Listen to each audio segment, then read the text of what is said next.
Good morning, everyone, and welcome to the 2 Acre Homestead. In case we have not met, my name is Lisa, and I'm out here harvesting my peas, and I thought I'd take you guys with me as I harvest and do a little bit of a garden tour. So let's get going.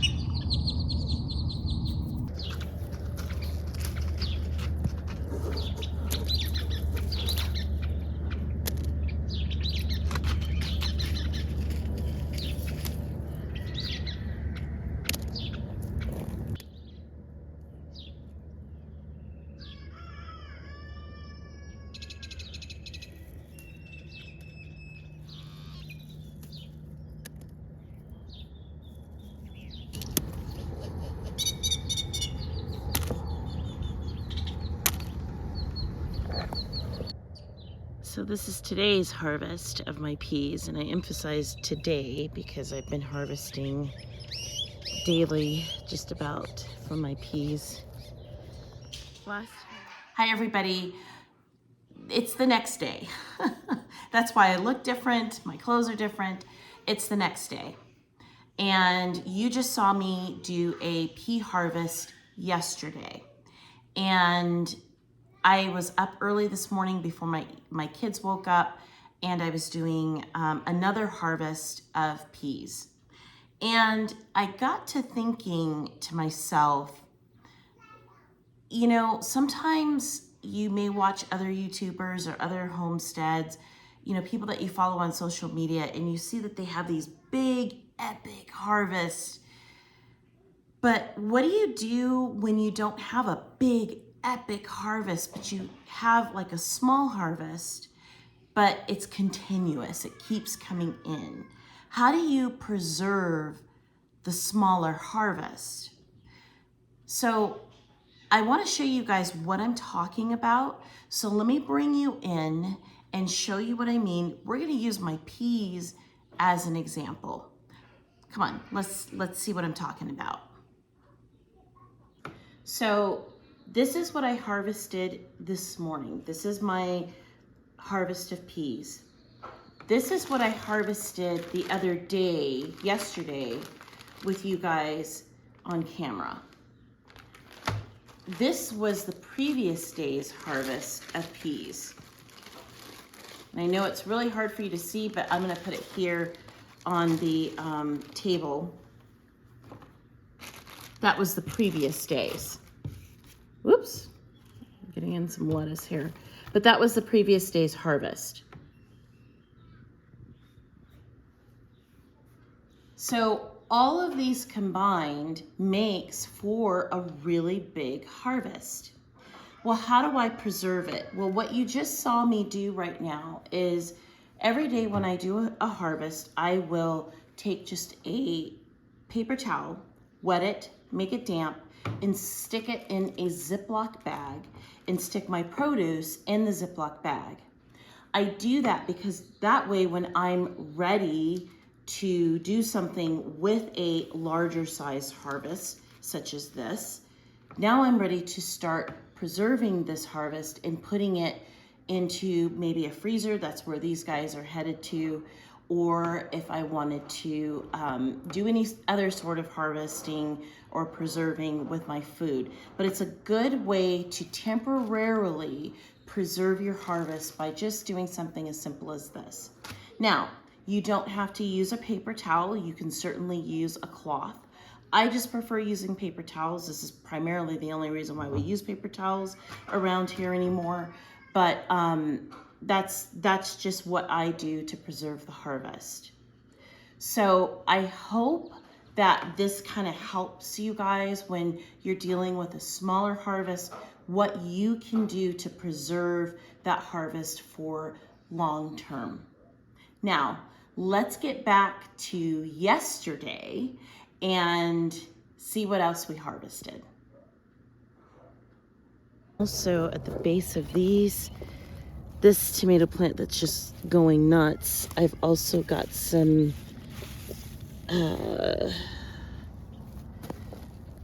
let me see if I can pull this one because this one's ready to go, and we'll see if you guys can guess it. Woo, look at that. Beautiful. So these are a radish. Oh, that one's too small. Let's tickle you and see. Nope.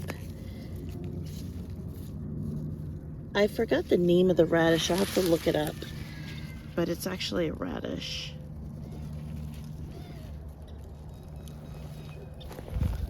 So we will be putting that in our salads. Again, from the nursery, just did not have time. Haven't had time to plant them, so today is the day. This I also got from the nursery, and I thought this was interesting. I'd never seen a white cantaloupe, so I'm interested in planting that guy out. This radish is ready. Yep. Look at that. I'll have to put it in the description below what type of radish this is. I don't remember. I planted it from seed, and I don't have a seed packet here or a label, but can't wait to have that in salad.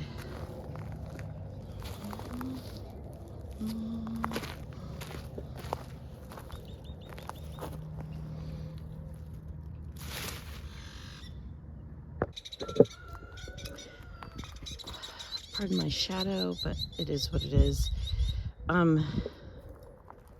We're over here at one of my raised beds. I believe I have 12 raised beds, and this particular raised bed is housing all of my crookneck, yellow crookneck squash. So I like to harvest my squash very young and tender. I don't like letting them get too big. Okay, that is the result of that harvest. Again, this is early in the season, but I cannot wait to have these. But I do have some radishes that I can pull up.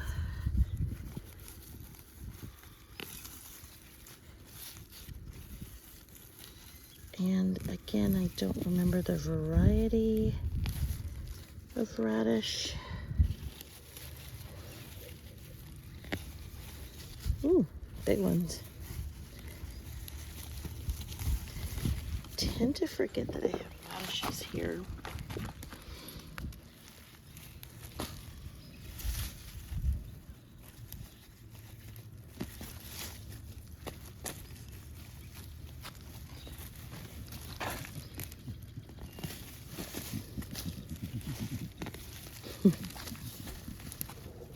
Look at all those radishes that I just pulled out.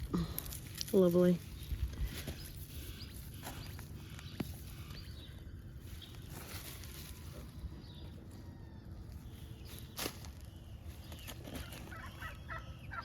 Welcome to my kitchen. Be it as it may, I've got dishes here on the counter that are drying. This is a real kitchen, people, and this is real life. But needless to say, we have made it into the kitchen with our garden harvest, and now let's separate out what we have, and so you can see the full harvest.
So as the day has progressed, been busy with my littles.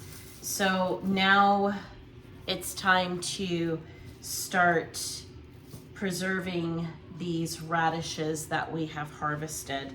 So I'm gonna start taking these out of the basket, and we're going to harvest these, or not harvest, but we're gonna preserve these. And I wanna show you guys an interesting way to preserve these. I think you will find them to be just really tasty. This is a preservation method that I like to use because I love using radishes, not just in salads, but when they're thick like this, I will preserve them in such a way that needs to be refrigerated. And because you can use these when you're doing any sort of Mexican cooking, if you want like a side of radish that has maybe just like a twinge of spice to it, excellent way of doing this. So this is, I don't have a recipe for this. This is just something that, this is like a, for lack of a better term, we'll call it a Lisa original. So let's go ahead and get started. Don't want too much of the skin. I want some of the skin, but I don't want a whole lot. So what you're gonna need for this is you're gonna need fresh radish, just like what we harvested. And you're just gonna, wanna chop these radishes up, just like this. You're gonna get some salt. You need a half tablespoon of salt, and you wanna put it in a jar, preferably a mason jar. This is my homemade spice. It's very hot. It's made from Caribbean peppers. You can also make it, Caribbean peppers also go by the name of Scotch bonnets. So I put a little bit of that in here because with these radishes, I like just a little bit of spice. So this is 1 teaspoon basically of hot pepper. And this was from last year's harvest, and this has lasted us this long. So now I'm gonna set all that aside. I'm gonna get to chopping up my radishes, and I'm just simply gonna put them in here, just like this. I forgot to say that I needed to add coriander. Now this is last year's coriander that I saved. Things, and I feel like the coriander seed is really important in this one because it kind of, when you put it together in a Mexican dish with cilantro, it'll pick up on that flavor really good. So I'm just using some good old bottled water that has been sitting around for some time, and it's also sat in the sun, so I know there's no chlorine in here. And that's really important because what I am doing here is I am creating a ferment. And this is going to sit on my countertop and just simply ferment for a few days.